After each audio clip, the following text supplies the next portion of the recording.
Wurundjeri people of the Kulin Nation, and pay our respect to elders past, present and emerging. So yes, my name's Matt. I'm the new program manager here at Uniting, and we run a lot of energy assistance programs for vulnerable clients around Victoria, New South Wales and Queensland. This obviously today's the discussion around what we can assist people with around the Brimbank area, and we run a lot of community education programs, and that's why Emily's here from Jemena, because we've got some partnerships with larger organisations that can assist us to reach more people. And one of them is the Power Changes program, which Emily will discuss as well later on, and also explain what Jemena does for the community.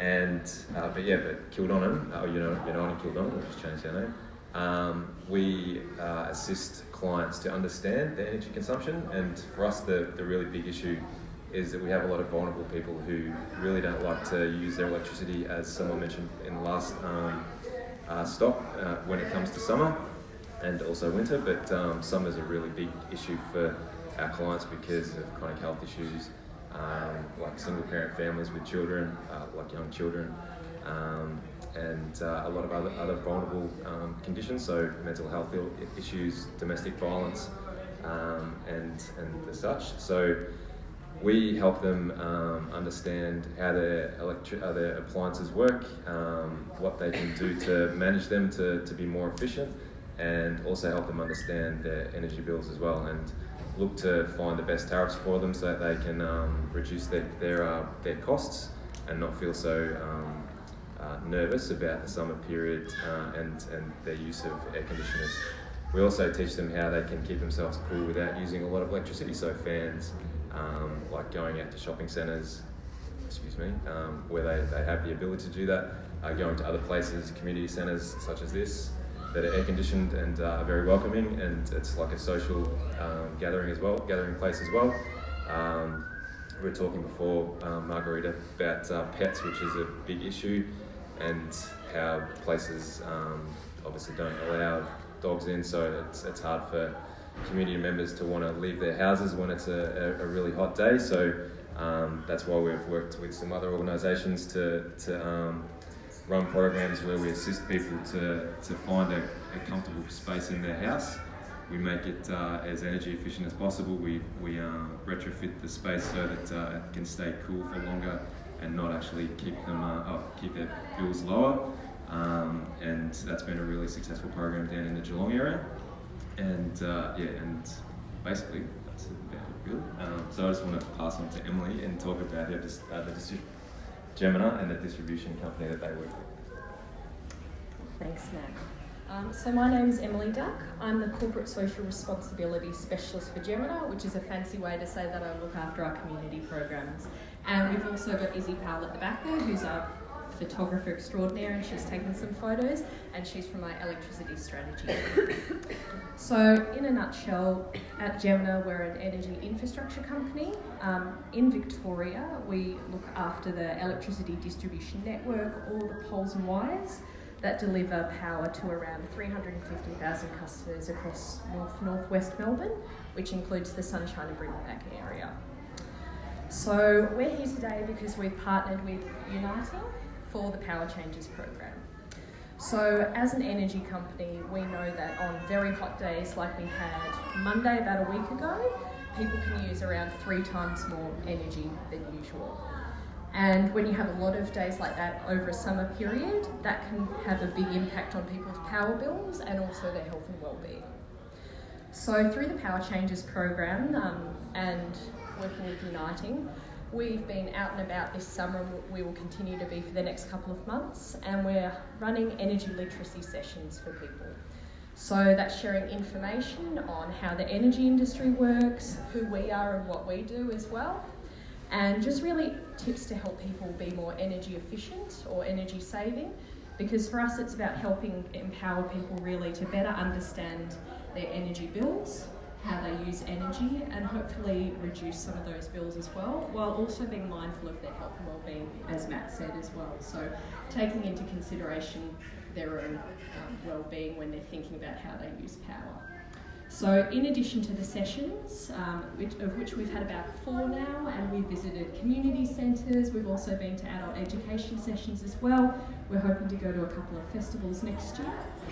We're also offering free home energy assessments to people. So what that means is the people that come along to some of our sessions, if they need a bit more tailored advice or support, one of the wonderful reps from Uniting will come along to their home, they'll look at their home, all the appliances in their home, they'll look at their bills, and they'll help them really understand how to use energy better, but also in a way that's safe for them and makes sense for them as well. So this is the second year that we've run the program. We started it last summer. We had about 150 people that we supported last summer through information sessions and also through the home energy visits. I think we're probably hoping that we'll do a couple more and support more people this year. And for us, it's just been wonderful to partner with an organisation like Uniting, because they're out every day speaking to people, helping them in their homes. They do know all the ways to help them, again, look after their health and well-being, and I guess access all of the concessions and support that they're able to receive. So that's really it from me. Are there any questions that anybody had for myself or Matt? Sure. Just wondering how people would go about getting the free home energy sessions. Sure. So when we go out and do the information sessions with Uniting, we essentially ask people to sign up to those when they're with us. Uniting also take referrals from the community as well. So it really is open to any customers who are in our distribution area.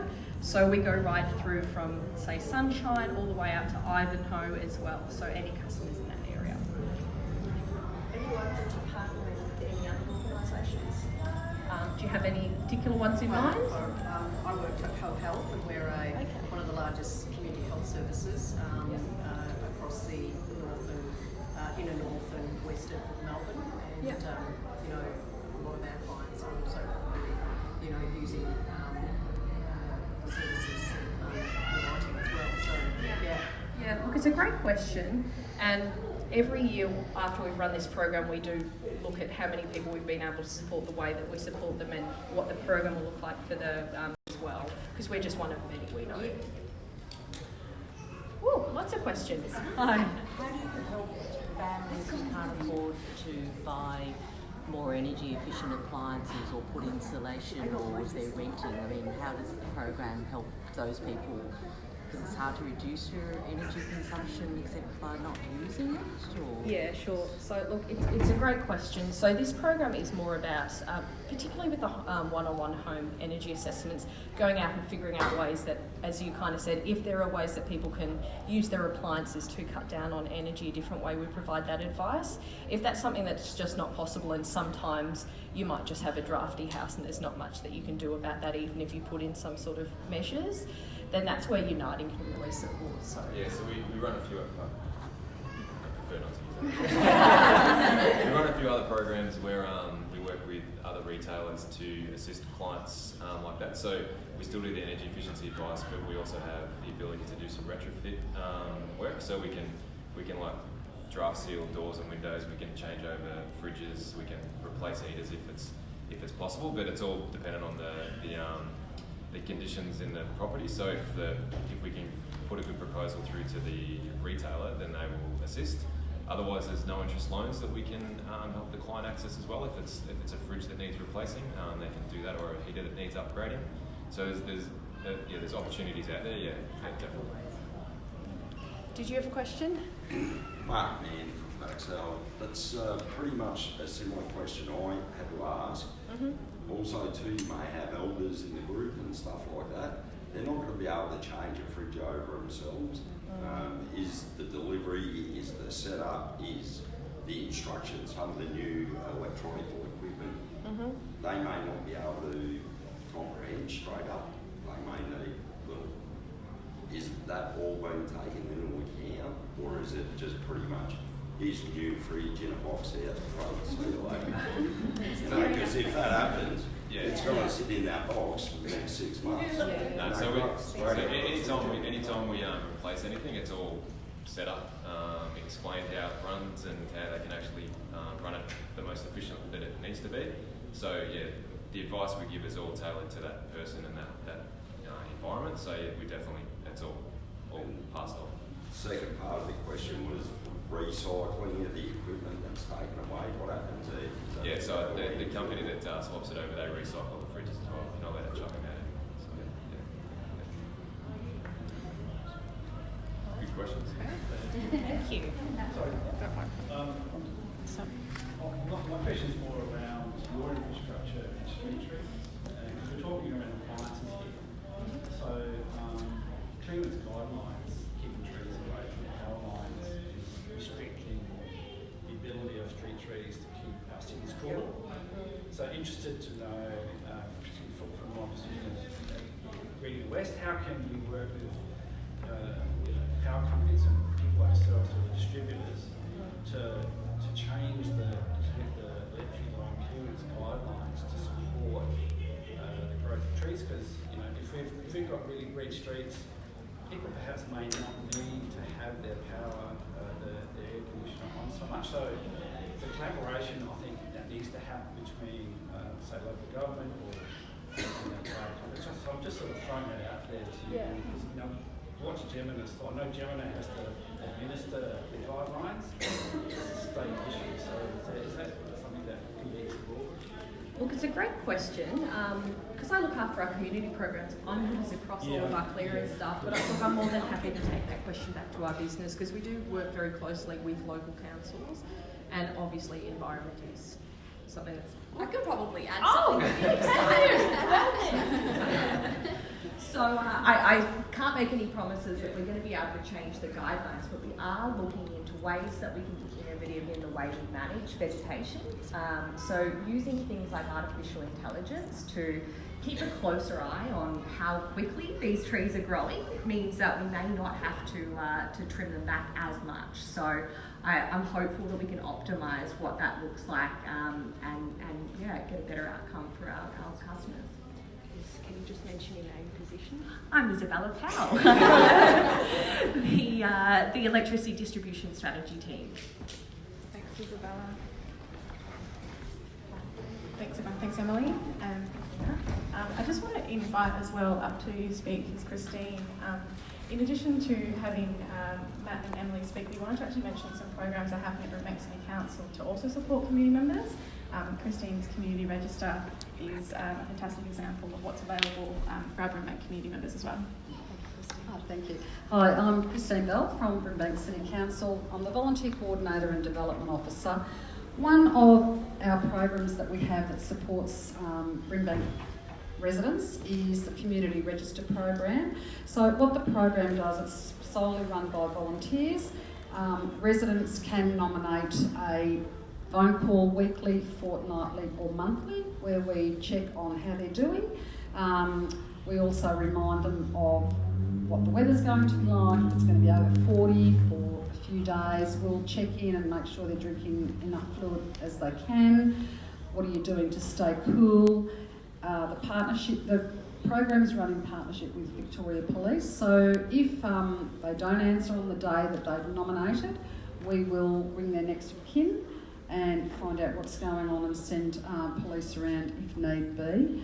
They also receive, when they register with us, and I've got some application forms here, when they register they get a card very similar to a driver's licence with their unique registration number on it. So if they are out and about, have a fall, something happens, emergency services will ring either council or VicPol. They'll know their registration number, they'll know if they're on their meds, they'll be able to ring their next of kin so things can happen a lot quicker. 3 criteria to come onto the program: you must live in Brimbank, and neighbouring councils also have the program, be over 50 or have a disability. So youngest client is, I think, 17, 18. Oldest client is 102, still living at home, and we call her regularly. We do have certain circumstances where we ring more than once a week. So I've just had someone who's come out of hospital, has no one, so we're ringing her twice a week just for that social conversation and that social support. And we can also tell them what's going on in Brimbank. So if there's an event coming up or it's Melbourne Cup Day, they won't get a call. People out there don't know when public holidays are, or just forget, or disinterest, whatever it may be. So we're in constant contact with those people. It's a free service, or I can't say that, it's at no cost to anyone. It's a great service. So I've left some application forms. There's a reply paid envelope in there, so if people do want to register for the program, they don't even have to pay for a stamp, it comes directly to me. So we're trying to make it as easy as possible for our registrants. Has anyone, that was really in a nutshell. Anyone got any questions? How many people have you on your register? Just shy of 500. It should be 5,000. Yes. I didn't even know it's there, and I'm so glad to know that. Actually, we do. Yeah. So my question is around when you ring somebody, there's a heat wave, it's too hot for them to stay at home. Does the council then offer like community transport or something to potentially get them to a cool space? I mean, what do we do then if it's too hot? We ring them. We would go through things with them. We would talk to them about next of kin. We would just try and assist. If we need to, we would send an assessment officer around to do an emergency assessment. Yeah. Is there something from the council to like a transport service? There is a transport service, but that's to senior citizens clubs. It's already done. We don't have a transport service available just to take them to Water Gardens, unfortunately, or another centre. Yeah. Thanks, Christine. It's interesting when we go through these conversations of heatwave health, we discover some gaps in services provision, and the Brimbank Community Register is a fantastic resource. But in conversation with our partners, whom are Brimbank City Council, Co-Health, and funder Lord Mayor's Charitable Fund, we're ongoingly saying, what else can we do? How else can we help people who are getting stuck in a home that's insufficient? I think we might hear later on another retrofitting program as well that council also has access to, which is quite interesting, and some other urban design principles around spaces that are available for people to go to. There is a gap in transport and how to get them there. Pamphlets. Thank you, Christine, for that ad. Yes. Can I just ask also, Christine, you mentioned with the disabilities, does it conflict or does it work hand in hand with NDIS? It has nothing to do with NDIS. It's an absolutely at no cost program, so it doesn't affect It's not nothing at all. Yeah. Thank you, it's a good point. Yeah. And I guess the other thing I want to stress about the community register is the role of service providers promoting that to community, so they are registered in that space. So we've done a lot of promoting of the community register in itself just to try and increase those numbers, because we think that an individual themselves might not recognise that would be useful to them, but we might be looking onwards or have a family member or a neighbour that would be very powerful for. So keep that in mind when you take it back to your workplaces. Okay. Is that in other languages as well? Yep. For online, on the Brimbank website. Yeah. Brilliant. Okay, so thank you to the three of our speakers today for joining us at the Uniting Church.